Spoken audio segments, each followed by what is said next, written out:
One. So, welcome back to Spiritual Teachers Podcast. With me today is a dear friend and brother, uh, Amanbir. He's an amazing acupuncturist, really, really powerful Kundalini Yoga teacher, instructor, and he's been training hundreds of people at this point with his teacher Gurmukh, and I am so honored to have you today, brother. Welcome on. Thank you, brother. Great to be here. Great to chat with you right now. Yeah, I'm you're coming in from you're calling in from South Africa, right? Yeah, from Cape Town. So here's where I call home, but I get to travel so much that I just make every place I go to home. Amazing, man. Amazing. And just a little background on how we met. It was this beautiful retreat in Tulum that I went to, and it was very synchronistic because I had recently found you on Instagram, and I was like, "Oh, this guy looks super cool. I'd love to meet him one day." And then here I am in Tulum visiting a friend, and then you were just there, and I was like, "Oh, what's up, man?"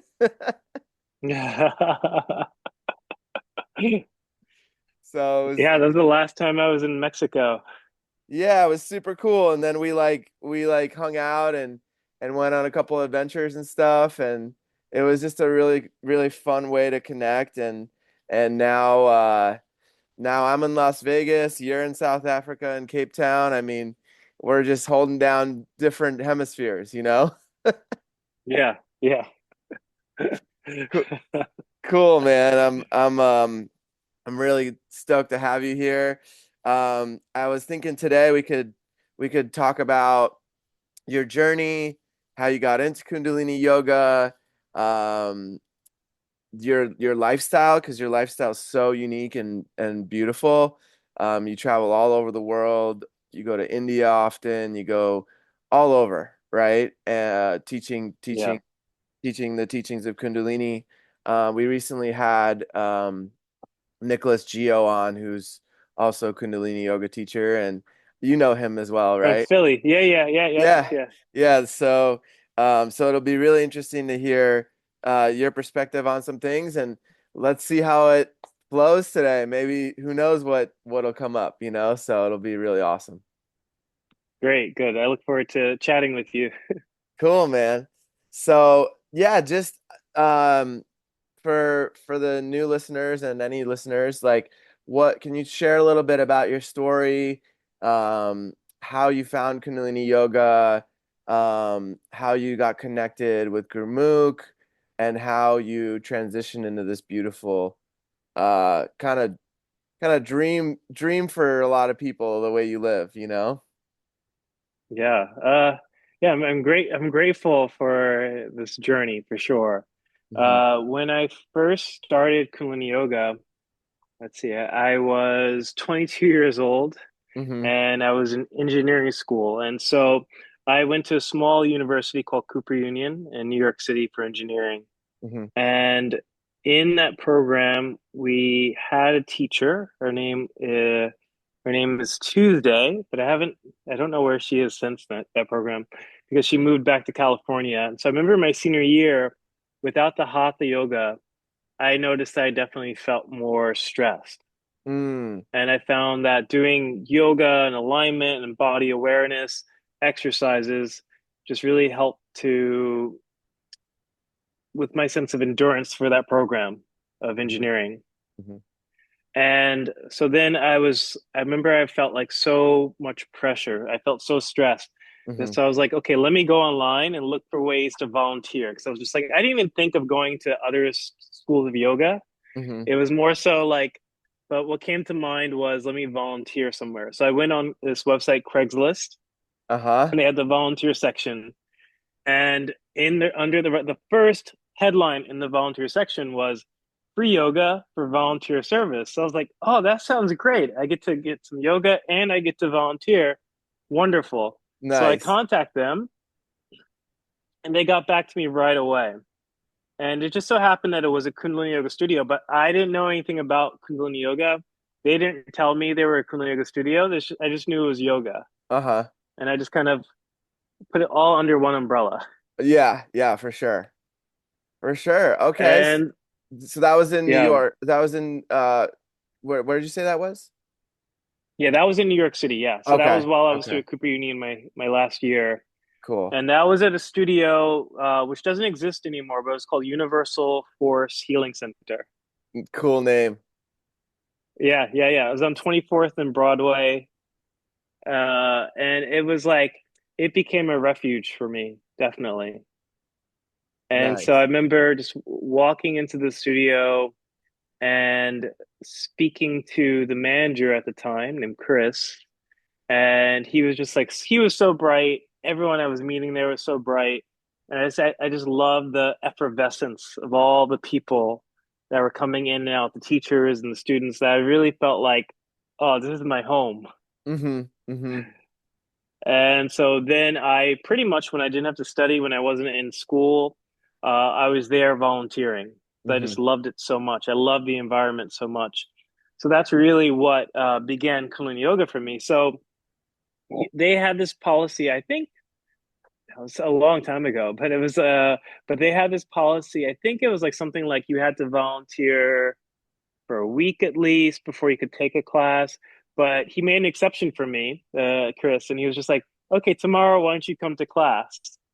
Right And so on. I went to the class, and I invited one of my good friends from college, named Emma, she was like a black belt. So she's used to more like endurance exercises and breath work. So she came with me, and we did the class. And I think, and like that was a long time ago, but I think he did this one yoga set, um, which is a yoga set that involves a lot of pranayam, breathing exercises, and Mm-hmm. a lot of fast movements and a lot of fast pranayams. And I had no really like breath work experience. Right. So I remember by the end of that class, I felt so dizzy. I was just like, whoa. Right. And my friend Emma, she was great. She was like, "Oh, I feel really good. I feel very clear and energized." And I was like, "I feel good, but I just can't stand still." Uh-huh. And I was like leaning on her, I was like leaning on the wall. It was like maybe an hour of dizziness. Yeah. Wow. It really shook some stuff up. Yeah, yeah, definitely. But it was just like that just gave me such an experience. So I was just like, wow, there's something really magical in that. And then after that, I pretty much I did take more classes. No, actually, not that many though. Honestly, I more so just loved volunteering. Mm-hmm. I loved helping out and as much as I could. And so then and that was I think that was March of 2005. And then speed ahead to June 2005, summer solstice. Chris and a lot of the teachers of the studio um, were going out to New Mexico for a big summer solstice Kundalini Yoga festival. Mm-hmm. And they left me in charge of the yoga studio. They gave me the keys, and they left me Wow. in charge of the yoga studio as a volunteer. Cool. That's a And big step right there. yeah, and I loved it because I love to help.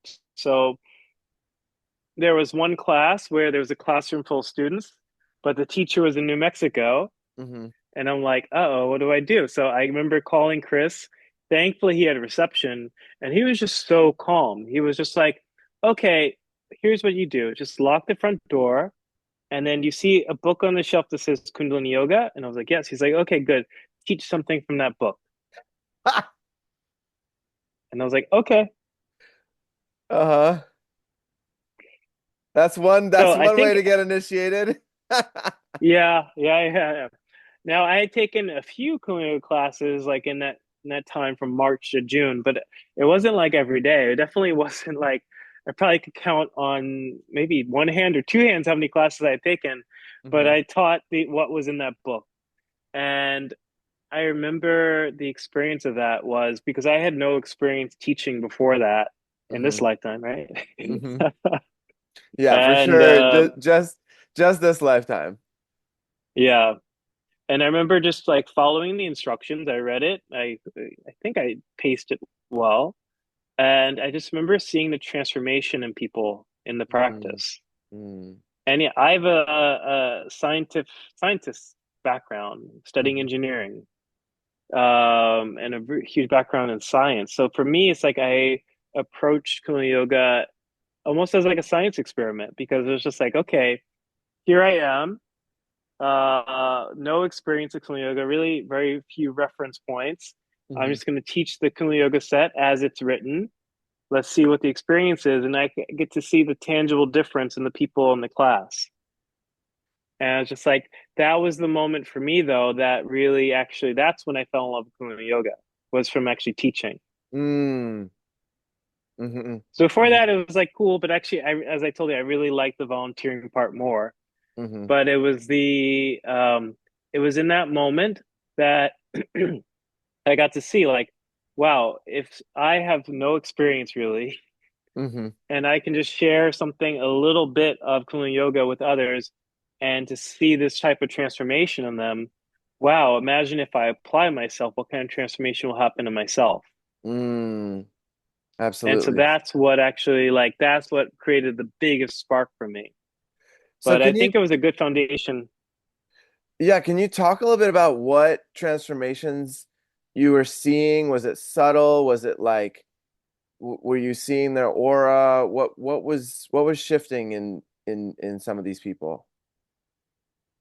Uh I would say back then, like what I remember from that first class was just to see how joyful people were after the practice. Mm, mm-hmm, Like it was a real tangible thing, like just to see how joyful and people after the class saying like, well, how they had such a powerful experience and how they felt so good. They felt more centered or more aligned or more in their sense of vitality or joy. And it was just like, that's incredible that, you know, you can follow this program and you can feel so good doing these exercises in mm-hmm. this particular sequence. Right, right. Yeah, it's profound. I mean, I know the first time when I took a Kundalini yoga class, I don't I was trying I don't think I've ever done the Kriya again. Maybe you know which one it is. We were rolling a lot, like a log roll during the Kriya. Hmm. And uh like literally like with our hands on our side, rolling side to side was part of the Kriya. And do you know which one that is? Well, there's a lot. It could be by itself. Those are just called bundle rolls. Okay. And Uh, so sometimes that can be done by itself, and then it's in a few different kriyas like circulatory system, magnetic field, where you're pointing the toes to begin, yeah, I think and it then was that later one. on the kriya. I think it was the magnetic field. Yeah, it Yeah. was. Okay. Yeah, that I mean, I remember the teacher telling us, okay, we're gonna balance the magnetic field. I mean, this was back in 2000, I think 13, 14. So yeah, a while back. And uh, I remember sitting at the end of the class and she's playing the gong, and I just had this galactic experience, where I was just like, what is happening? Like I first saw like this Blast light. off. Yeah, like I saw this light um in my third eye region, and then something opened up, and I just started seeing like past lifetime regressions, and it was absolutely profound. So I mean, have you heard of these kind of things happening for people? Yeah, yeah, yeah, absolutely. It was kind of well, like skipping ahead. I think it was 2000 and was that? That was 2006 or 2007. I forget, but 2006, 2007, I started teaching at another studio, which was a bookstore in New York City. Doesn't exist either anymore. It was called East West Books, and it was Mm, an esoteric bookshop. And there, when I started teaching there, the majority, like not everyone, but I would say a good portion of students were either channelers or mystics or mediums. So there, definitely, there was just like I remember having this one student who would come up every class, and she was like, "Today there was a purple reindeer above you," and I'm like, "Oh, what does that mean?" She's like, "Shh." I was like, "Okay, thank We you." don't talk about that. Yeah, yeah, I was like, "Okay, cool, thank you, got it, thank you." Oh, Some that's days so it was the cool. purple lion, and then she's like, one day she was like, very interesting. It was the purple stag. It's like, Oh okay, wow. cool, thank you. Wow, that's like peyote medicine. That's powerful. That's powerful. Wow. Okay. So yeah, so just to bring it back, you you had started teaching from while they were away at summer solstice, which is a huge event, right? It's like when all the Yeah, Kundalini yogis gather in New Mexico where the main ashram is, and um and so everybody from the studio went to that, and then I'm sure they came back like supercharged, right? yeah. They came back supercharged. And what was so amazing was like I also had a lot of fun teaching. And so at the time, Chris was doing there was a community service class. So like every Friday, it was called the Healing Circle. So it was like a circle and just doing meditations. And um, although there is actually a technical healing circle in Kundalini Yoga, this was more of a meditation circle, but it was called the Healing Circle, Cool. and people could pay whatever they could. So Hmm. it was so he was getting busier in his schedule, so he was just like, "How would you like to start covering for me for a lot of the healing circles?" So I covered a lot of them, and then that class it started to grow, and it was such a beautiful experience being able to teach all these meditations, and I not done teacher training yet, so I really just applied myself as a scientific background, looking into these manuals, started taking more classes and putting together what would be appropriate for meditations for this weekly circle. Hmm. So I was teaching a lot. Like there were some weeks where he would teach a class, but many times I was just teaching, and I loved it. Wow. Amazing. Amazing. Yeah. So what happened after that? Well, let's see. After that, so that was June 2005, and then started teaching weekly. But then in September, I remember there was teacher training going around. Okay. And by that point, I was like technically staff at the Universal Force Healing Center. So Okay. I had an employee discount for teacher training. Oh, beautiful. That helps. But as a side note, what's really interesting, so my teacher training was in 2005, and I remember the full price of it was like $3,200. And that's still to this day, that's like pretty much what the price is. So there's It like no is. inflation hasn't touched teacher training I in know. I over know. 20 years. Wow. Yeah. That's interesting, right? Yeah. I mean, Yeah. that's kind of what I paid, and it is worth every penny. Yeah. I mean, it is just for me it was 9 months, and it like was like a full rebirth, you know? Yeah. What was the Yeah, so training like for you? I was able to do a payment plan, which is great. That really helped me to be able to do that because after engineering school, for a while, I wasn't working. Like I just Hmm. graduated and it was just like, okay, I don't have any work. And then I started doing some work for the yoga studio, but still, that wasn't enough to cover, teacher training even with the discount. Hmm. So, so they put me on a payment plan, and that was great. So then I did teacher training, and I started. And then what I loved about my teacher training program was the lead teacher, Universal Force. His name was Guru Nam, but he goes now by Joseph Michael Levry, and he Okay. teaches another school of yoga called Nam Yoga now. Hmm. And then there was Guru Dharam, who now I get to like work with and teach with for therapy training, which is amazing for Kundalini Yoga Cool. therapy training. Nice. Then Mahan Rishi Singh, who's like I don't know, he's like a embodiment of a heart chakra. Wow. Have you ever met him, Mahan Rishi? I don't think so. Not yet. He teaches he teaches out in Jersey and Pennsylvania, and Okay. That's yeah, where and he my hosts dad teacher lives, so trainings out there. that would be cool Yeah, to find out where he's at. yeah, he's such a loving teacher. And then Krishna Kar, I'm sure you know Krishna. Yeah. Yeah. Yeah, Yeah. yeah. Yeah, she's Yeah, and amazing. so Krishna was great. Yeah, she was like the powerhouse, like so full of joy, and I really connected with Krishna.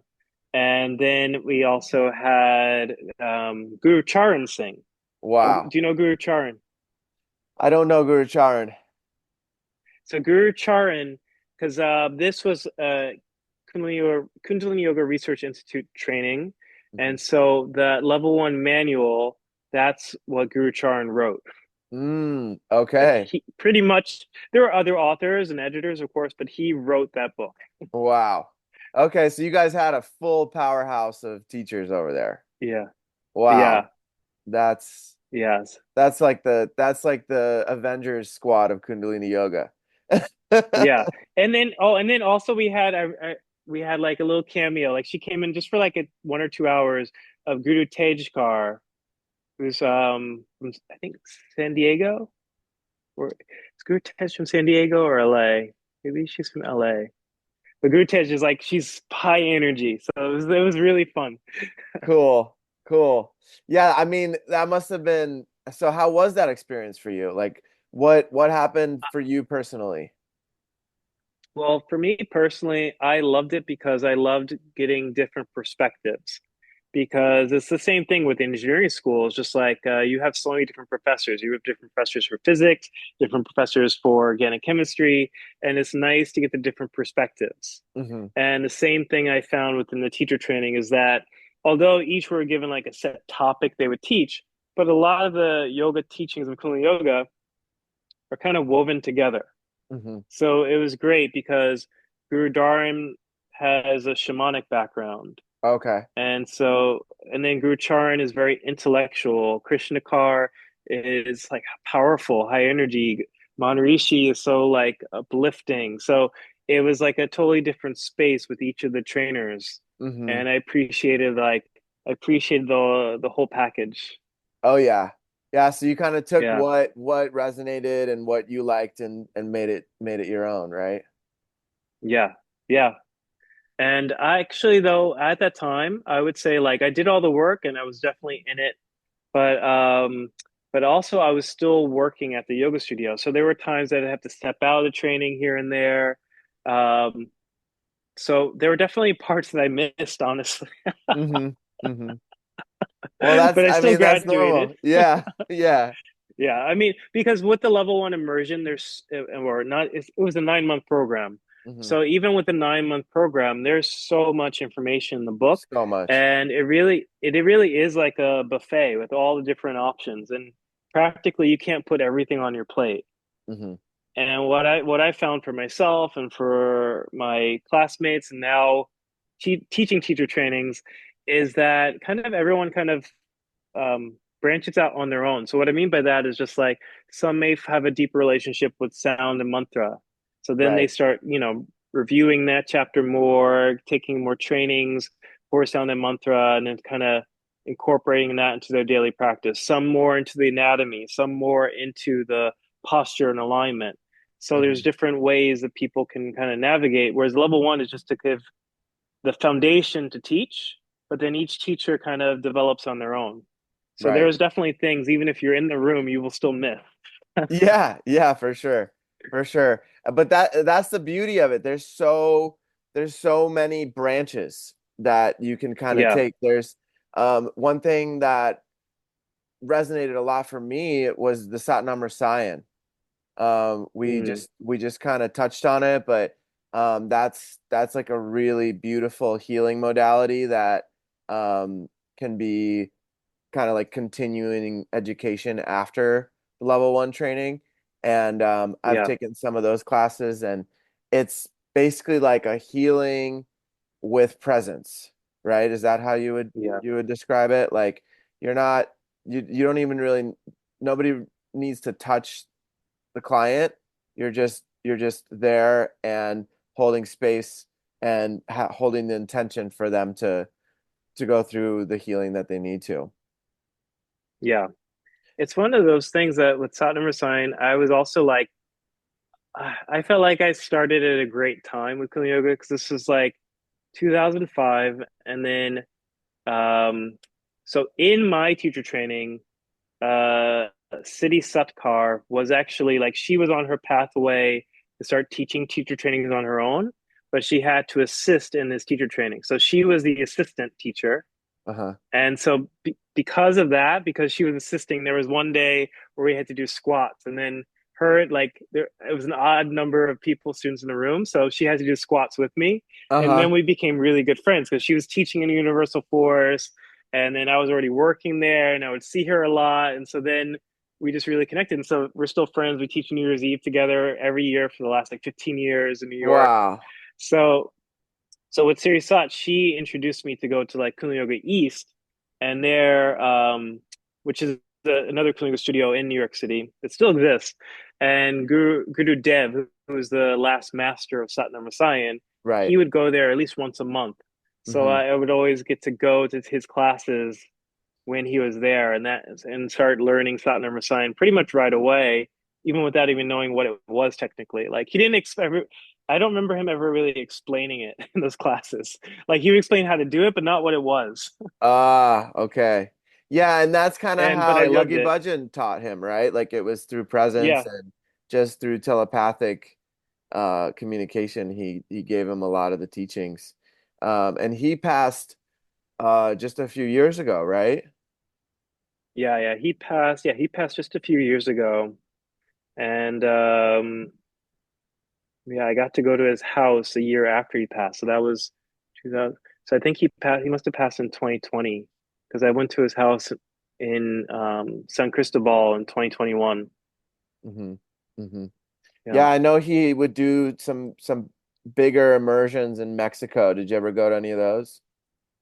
No, I never went to his immersions in Mexico. I did get to go to his Sat Nam Rasayan immersions in Italy, Perugia, Oh, wow. like maybe like 4 or 5 times, and those are great. Like it was just really because that was nice because there were also it was like a good balance. Like he would go a little bit deeper into the philosophy of Sat Nam Rasayan a little bit, Mm-hmm. and I felt like it just helped to add more layers to what I was already practicing.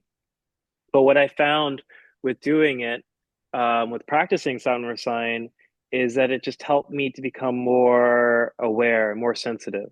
Mm-hmm. And I started actually understanding it more, not through Guru Dev, but actually through another teacher, Mahan Kiran.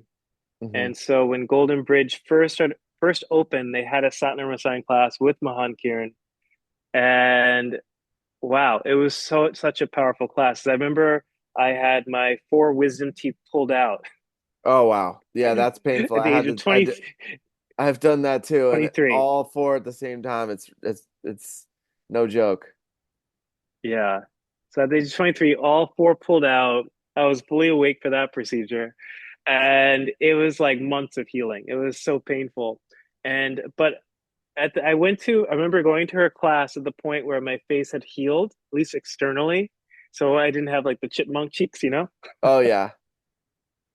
And sitting down in her class, and she asked, "Who wants to be a guinea pig?" And I was like, "Oh, I'll be the guinea pig." And she's like, Right. "Okay, everyone, let's go into the space of sense." And she's like, "Do you all sense that? Do you feel the pressure in both sides of his jaw? Oh Let's wow. work to release it now." And I remember wow, this stuff is really cool. Okay, now I understand what Sound Sign's about. Got it.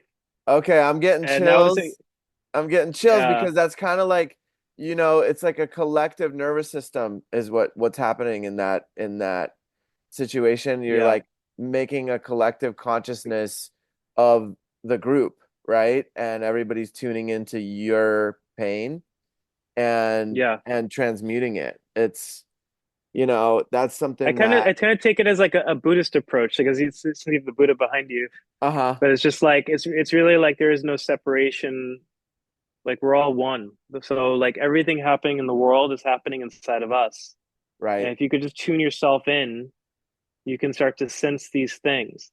And it's not like Reiki. It's not. like any other system where you're trying to change anything. All you're simply doing is observing. Right. And I kind of think about it like if there's a kid throwing a temper tantrum, you could yell at them. That's probably not going to make it better. No, You probably could not. ignore them. That also probably won't make it better. But if you just simply like look at them and like, I see you, I understand what's going on. It's kind of like the kid gets startled, like, what? You see me? Hmm. And then the temper tantrum can dissolve or transform because it's simply acknowledged. And Right. that's my perception of Sat Nam Rasayan is really just like that acknowledgement of what we may not be fully present and conscious of, but you bring your consciousness there because everything inside of you is around you. Exactly. And so what were you feeling while everybody was tuning into to your wisdom teeth? Oh, I was just relaxed. I wasn't practicing Sat Nam Rasayan while I just had to relax and they were sensing me. So Right, that but that was like the were cool you part. feeling the pain subsiding? Were you Oh yeah, yeah. When they were releasing it, yeah, I definitely felt. And then I actually, yeah, after that, I never had the jaw pain again. So it completely went away? yeah, Wow. Yeah, I mean, it's a really powerful practice. And so do you practice it on clients ever nowadays? yeah, yeah. Yeah, I do use it in my healing practice. I just don't advertise it, Hmm. but it's not like how do I put it? It's just like it's something that you don't turn off. It's just like using basically center science meditative awareness. Hmm. So there's so many opportunities just to kind of tune in. So even sitting on an airplane, just tune in. What's going on inside of yourself? When I'm with the client, with a patient, it's just like tune in, connect within. When I'm not speaking to them or doing diagnostics. So it's definitely something that, and also while teaching as well, is just tuning into the space. Hmm. So it's not for everyone. Like I have a really good friend.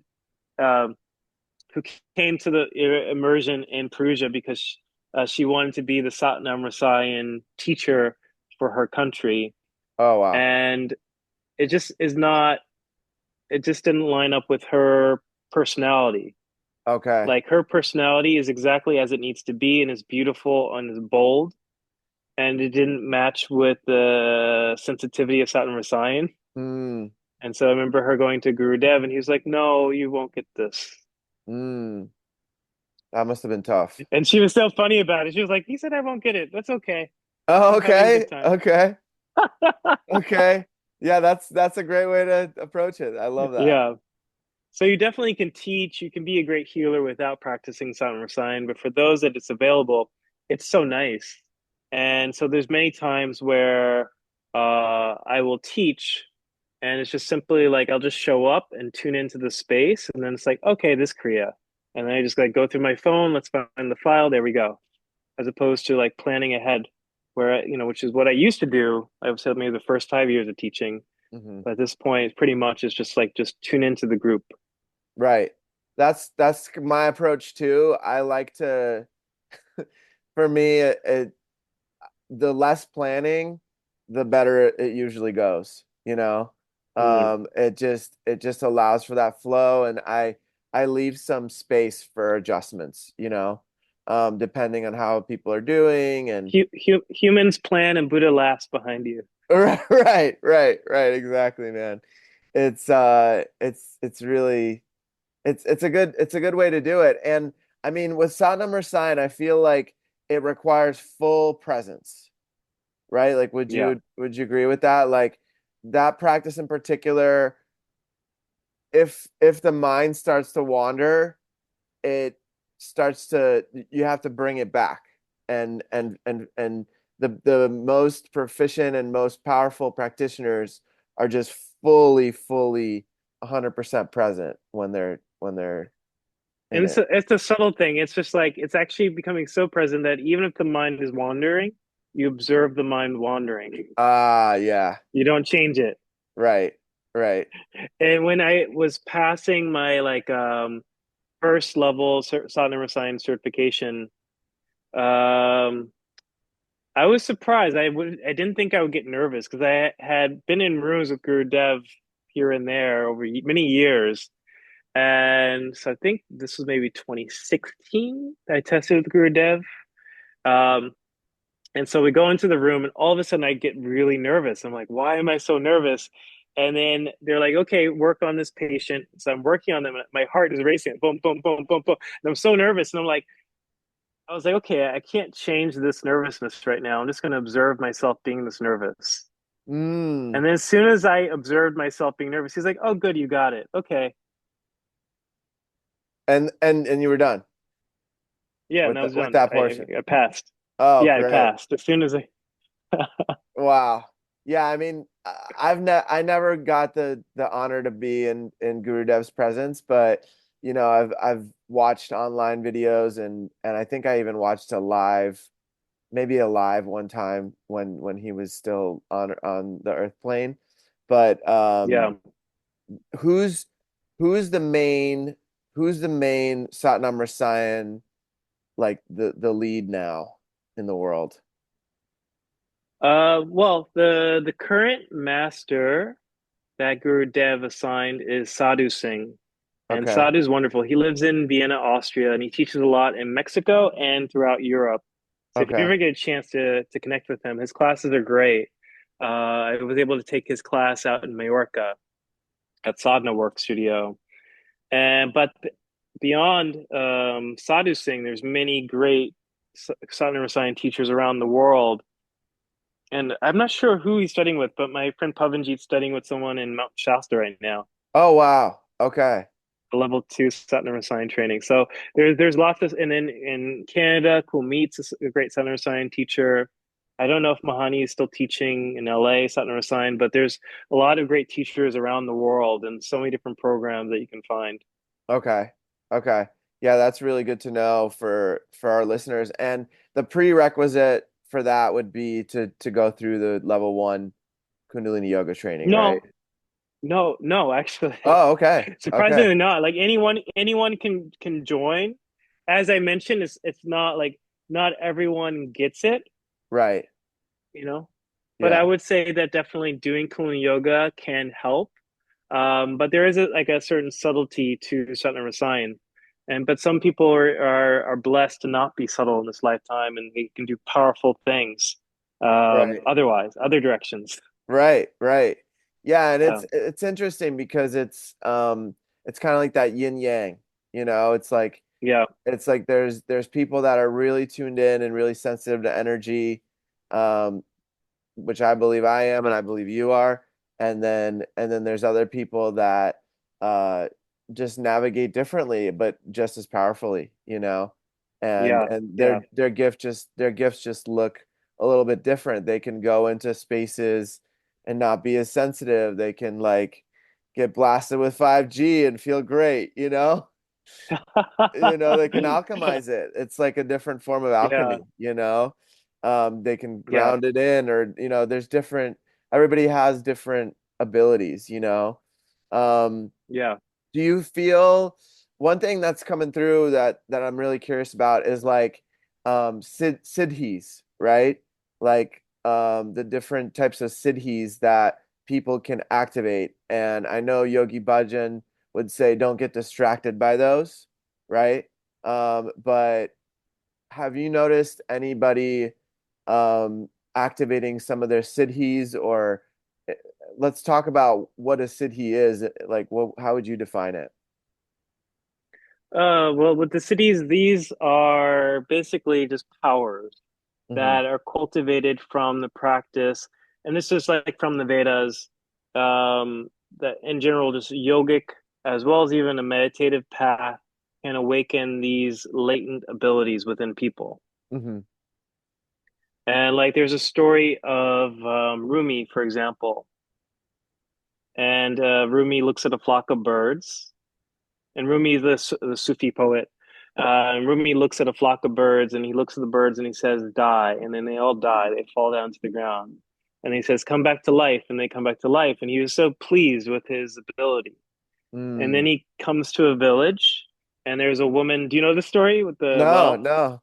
Okay, so he goes to a village and there's a well, and there's a much older woman, and she's taking water from the well and throwing it onto the ground. And Oh she's wow. doing it kind of like feverishly. And he just looks at her like, what's going on? And she looks at him and she's like, help me. And she's so commanding. He starts helping her, throwing water from the well on the ground, like, no time to talk, just keep throwing the water. Right. And then at the end, when it's finally done, she's like, okay, we've done it. And he's just like, what were we doing? And she's like, oh, we were saving the village from burning. She's like, this is why we get abilities is to help others, not to tell birds to die and come back to life. Hmm. Right. Right. Mic drop, mic drop, mic drop. Right. Right. Yeah. Yeah. I mean, that's what it's all about. Because It's she like, she was because she wasn't there when he did the bird thing, so he was definitely like, okay, wow. So it's like that's what the idea of cities is, because they can be cultivated from all the traditional paths of yoga, from Raja Yoga, Bhakti Yoga, Hatha Yoga, Kundalini Yoga.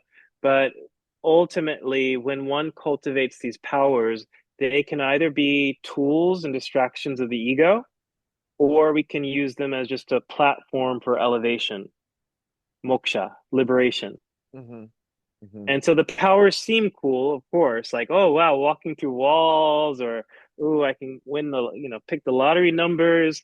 But uh, does it make one become more entangled with the polarities of this world? Or does it help you to rise above those polarities to help others rise above those polarities? And that's ultimately the challenge that comes when certain CDs develop. But the CDs can just be like, one cultivates the power to be steadier in their life. One can cultivate the power to be a little bit more joyful in their life, or more optimistic, or um, have more powerful blessings they can send others, or some developing healing abilities. But yeah, others may start to see auras and all these other distractions and tools, which are cool, definitely. Uh, hmm but but it's not the goal. Or it Right. can be the goal, but it's just like it's kind of like a limited goal. Like, Yeah. Because I mean, there's people that are one thing that I've learned and am continuing to learn is that some people are here to ascend and to reach those higher levels. Most of those people have old souls that have been coming back to earth many, many times. And then other people may be newer souls and they may just want to play in Maya, which is the illusion, right? Like they just may want the experience of having wealth and power or whatever it is that their soul wants in this lifetime to grow and evolve and to have these experiences. Um, and it seems as though those things are just very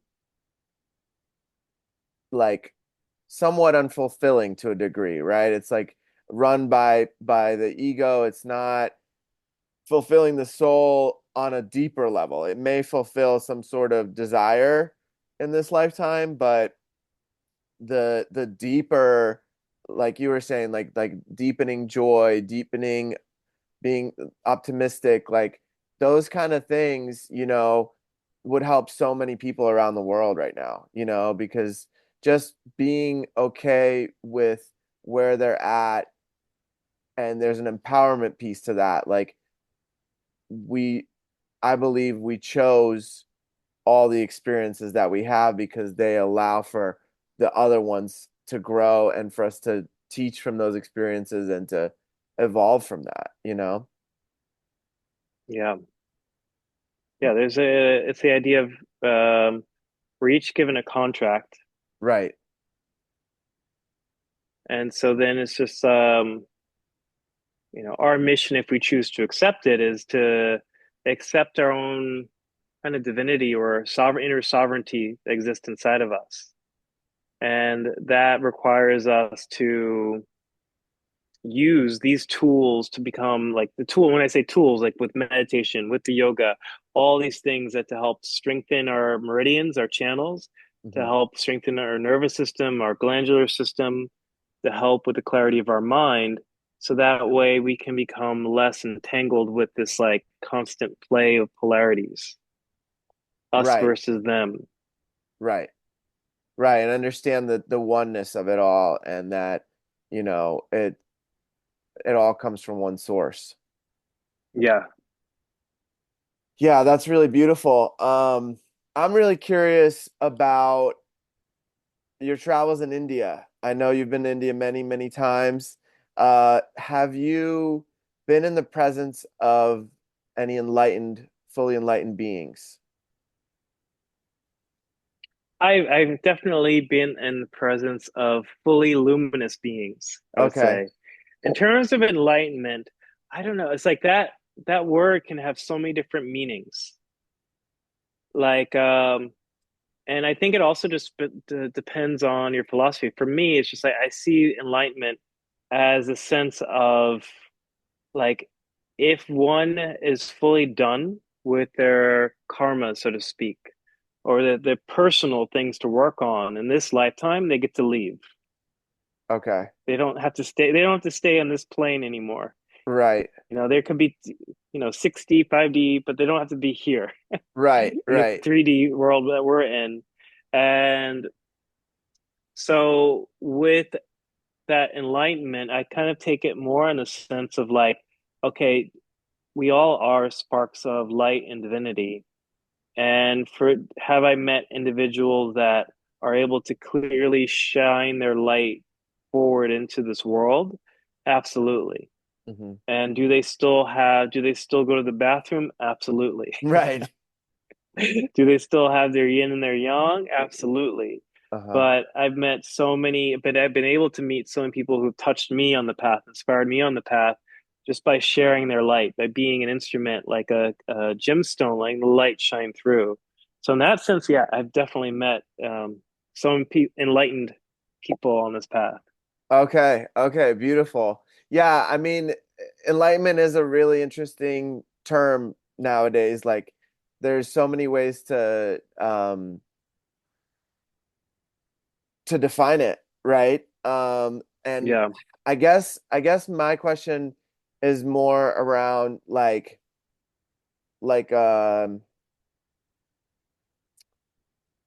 somebody like a Yogananda or a Babaji, or the people that are in worldly known to have reached enlightenment, that have reached this space where they can reach those really high levels of samadhi. They can like be fully present. They're like here, and yeah, I guess that kind of energy, right? Like somebody who's just like such a such a big presence that they teach just with their presence, and people are able to feel their peace and their tranquility and their I guess it is what you were saying. I believe it is what you said, where it's like they've cleared all that karma, and they can just teach with their presence, where they're just like fully um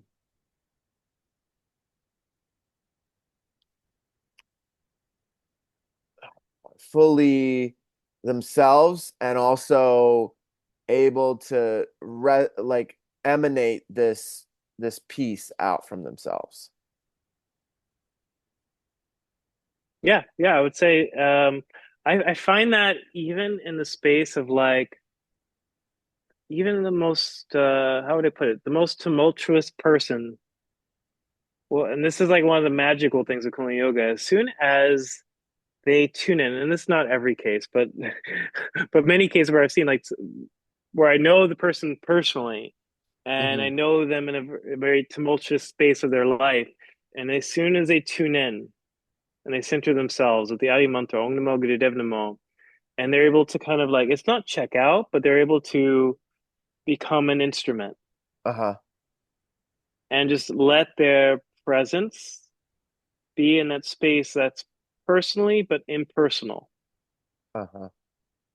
and let that authenticity shine through in those moments and have such a powerful and healing field around them. Absolutely. And that's one of those things that I wouldn't say it's unique to Kundalini Yoga, but definitely um, is more present there. Uh-huh. And I've also met people from other traditions, the same thing that maybe they've taken much longer route to get there, but the same dynamic where you can still have the challenges of being the human experience, but there's such a devotion that moves through them. There's such a dedication, a devotion, and seva service that moves through them. That is that is just even being in their presence is a transformative experience. Hmm. And it's something that's also like of the I mean, where it's also challenged in this age is that we are all Piscean. Like we were all born in the Piscean age. It's only like what the 11-year-olds and younger who are actually truly the Aquarian children. Uh-huh. And so, as the Piscean dynamic is that we want these gurus, we want these strong spiritual leaders to bless us with their darshan, so that we can be initiated and achieve some type of new advancement in our spirituality. But this age is more about what are you vibrating? How are you working on yourself? And how you work on yourself, how you master your own vibration is the teachers, the leaders that you will attract to walk side by side with you. Right. Absolutely. I love that perspective, and I'm getting chills again in my body because that's like confirmation from a higher place, right? And Mm. I've felt that way my whole life, right? Like I didn't have in the beginning during my awakening, I didn't have any teachers. When I was younger, I didn't have any teachers. Um, I prayed for them, and a lot of them came at different periods of my life, right? And then my perspective on life is like I want to experience all the different teachings and then take what resonates and what aligns for me and then make it something of my, like, not my own, but combine it into its own way that only every individual brings out themselves, and Mm. and everybody has a different combination of kind of what you were saying with the teachers in New York, right? Like everybody had their specific beautiful teachings and beautiful energy that allowed for their specific way to teach and impact the planet. Yeah. And I used to think when I was young, even in my 20s, I used to think, oh, in order to make a change, you gotta have a huge revolution with hundreds of thousands of people walking the streets, and you gotta be in the front of that, or you gotta be like Martin Luther King standing in front of in Washington, D.C., in front of hundreds of thousands of people. But what I'm realizing is like, there's so many ways, like just impacting one person has a ripple effect on the whole planet because that person tells this person or shares it with this person, and then they go and spread it, and it just like it's like a web, and we're all intertwined in it. And it's really beautiful to see because when we do the work inside ourselves, that ripples out and affects the frequency that we are in this reality, right? In this, on this planet. COVID was a great example of that, right? Where you could see people in a lot of suffering and a lot of fear and worry, and then you had other people that were working on themselves, that were just like loving and just having the best time of their life because they had all this free time, they had all this time to create and be with their close friends and family, and even go to nature where where there was nobody around, and Yeah. all these animals started to come back into these places, and it was like Earth got a little rest, you know? Yeah, some places for sure. Yeah. Yeah. Yeah. It was, I mean, that was a great example of that inner work, right? Like it reflects out Yeah, in our reality, you know? absolutely. Yeah. I just I'm so the cities fascinate me, you know? I feel like I wanna come back around to that one more time. Like a lot of the qualities that Jesus possessed, people would consider cities, right? Like he could walk on water, Well, which is yeah, like he a was a yogi. levitation. Yeah, he. I was just actually, I just recently went to one of the caves he was meditating in India. Oh wow.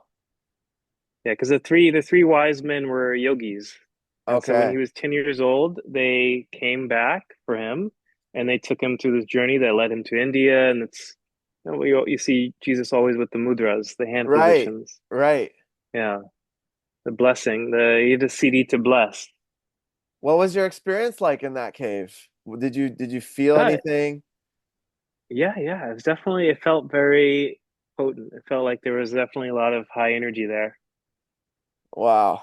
Just talking about it, I can there's some transmission that I can feel from that. That's really powerful. Is there any records or any um scriptures there of how long he meditated there or anything like that? That I didn't look more so into like the information side. I was Okay. just more so like kind of riding the energy wave, like, okay, I know this and let me go to this place and feel it. But I didn't do any like research into like logistics and how long he spent there and Okay. yeah. And did you get a chance to meditate in there? Yeah. I got a chance to meditate in and it was definitely beautiful because it's also in the water. Oh, really? Yeah. So there's water in the cave. Yeah, you to go into the cave, you have to go into the water. Oh, wow. Okay. Wow. And which part of India is it in? It's north of Rishikesh. Like I would say it's maybe 90 minutes north of the city Rishikesh. Okay. And Rishikesh is at the base of like The Himalayan. the Ganges River starts there, right? Yeah, yeah, and the Himalayan mountains too. Okay. Okay. And so So you have nice, cold, refreshing water. right, like coming right out of the earth, right? Yeah. Wow. Okay. And Rishikesh is known as one of the most spiritual, would you consider it a city or a town?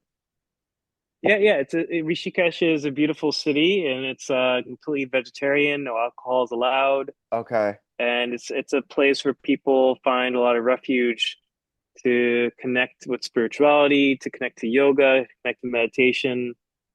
And modern day is just like you name a style of yoga, you can find it there. You can find a training there. Okay.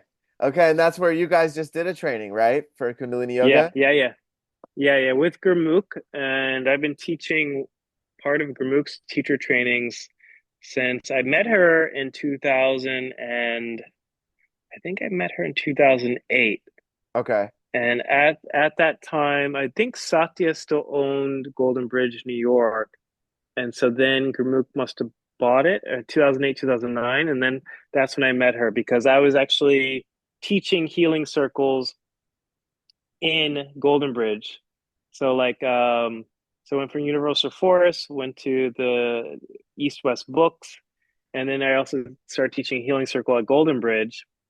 And then I remember walking down for one class, and there was Gurmukh. And I was walking down with a student who had just taken the class, and I'm like, "Hi, Gurmukh, nice to meet you." And she was like, "Oh, nice to meet you." And she looks at the guy next to me, and she's like, "Did you just take his class?" And he's like, "Yeah." She's like, "How was it?"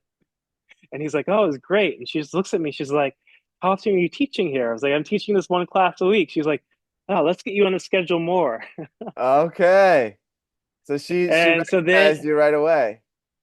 Yeah, and so then I another it was very kind of interesting coincidences because another teacher in New York, Huddy Carr, she had just really recommended that I go on this path to go deeper as a teacher and actually start assisting in teacher trainings because she's like at a certain point there's only so much that you can grow just teaching on your own, kind of like the Wild Wild West.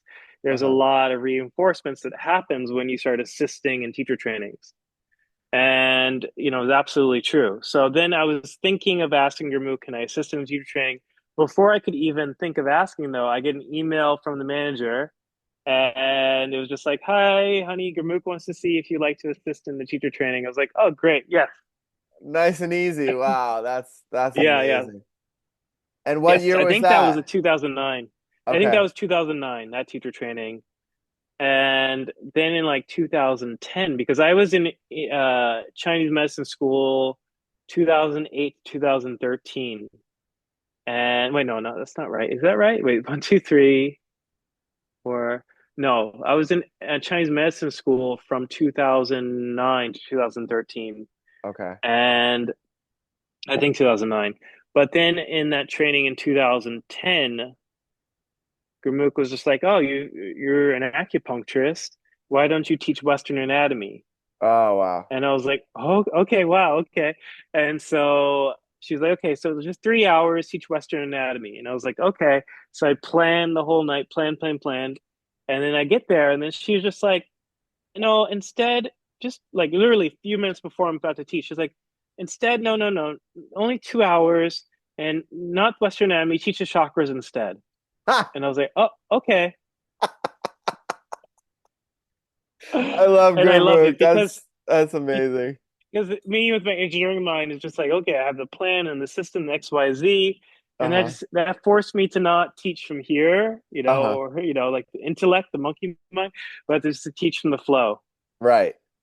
And thankfully, I was well studied enough that I could Uh-huh. deliver the material from the book, but also like give them some insights beyond it. So it was a great lesson for me, and that's how it was, at least back then, working with her. And then over time, because I graduated Chinese medicine and became an acupuncturist in 2013, and then it was from there that because I had the idea, this was my plan, Uh-huh. was to open up a practice in New York City, a Chinese medicine practice. And Gurmukh was just like, "Oh, why don't you come with us and teach here?" And I was like, "Oh, I can't because I'm opening up a practice." And other people were inviting me to other countries, and I was like, "I can't. I'm gonna open up a practice." And then Gurmukh just was like, "Amanbir, we need you to come to India to help with the teacher training and to teach in it." And I was like, "Okay." And she's like, "Good. Then after that, we're going to go to Russia and South Africa." Wow. And then ever since then, has been traveling around the world, not only with Gurmukh, with other teachers and being invited on my own to different places. So that's been like a blessing, and like still to this day, what's it, 2024, still traveling around. So yeah, Wow. so every year now there's a teacher training in Rishikesh with Gurmukh Rishabh and myself. Um, and then we have a group of assistant teachers that are wonderful that help us with the course. Okay. Okay. Amazing.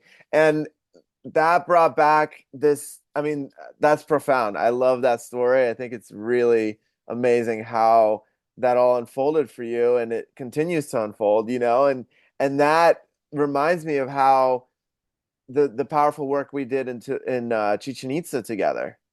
Mm, Where we went and we helped to clear the energy in the main cenote there, and we did a little ceremony there with crystals and cleared out a lot of that energy. And for the first time in 3 years, the Quetzalcoatl, the energy of the dragon serpent appeared on the side of the temple there.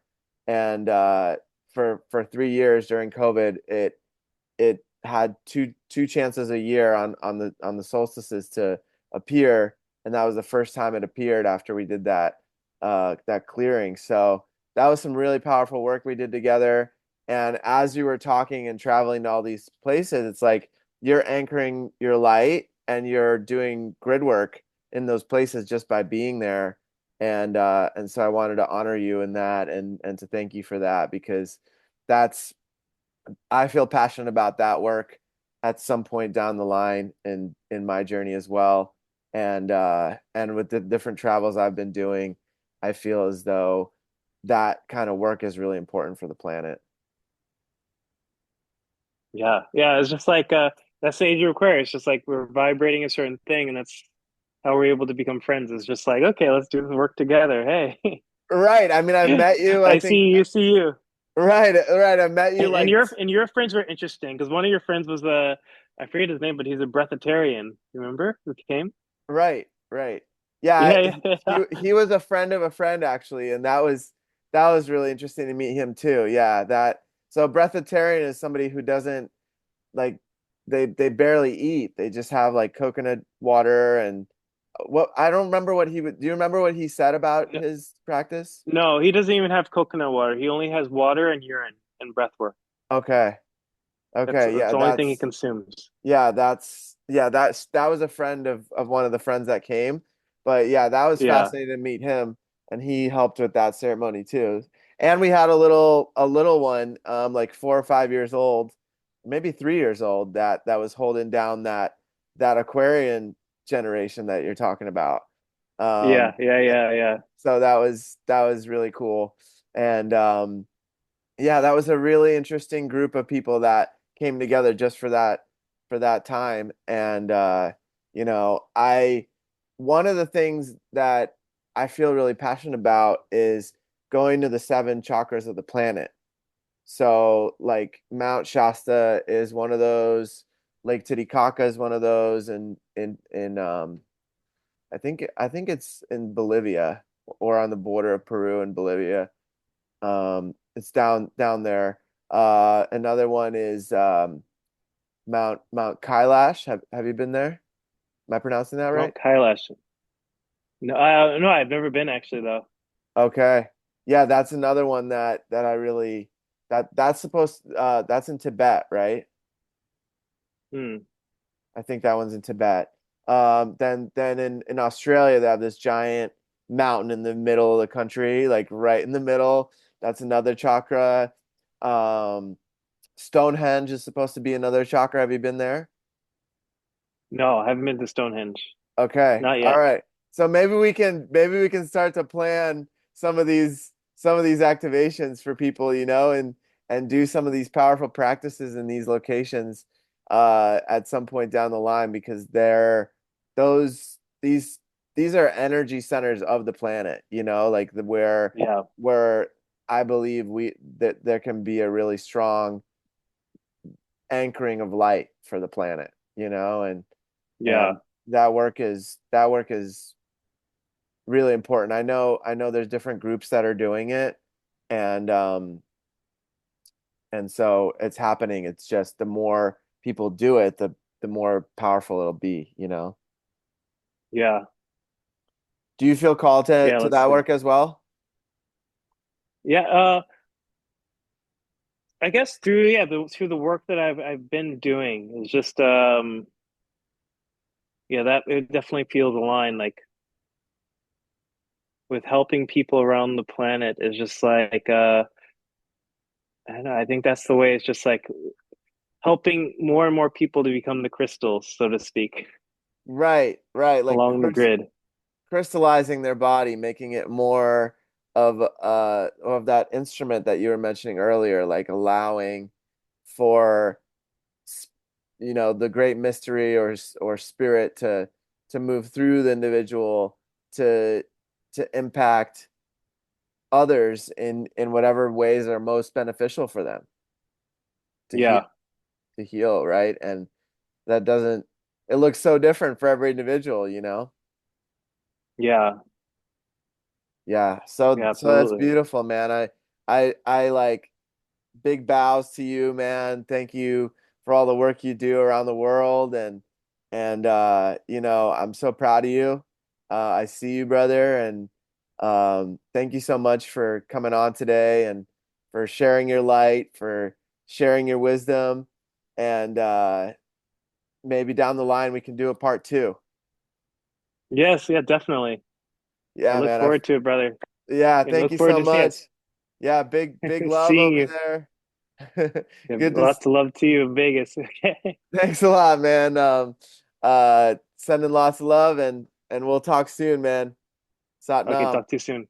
Okay. Okay, Sat Nam.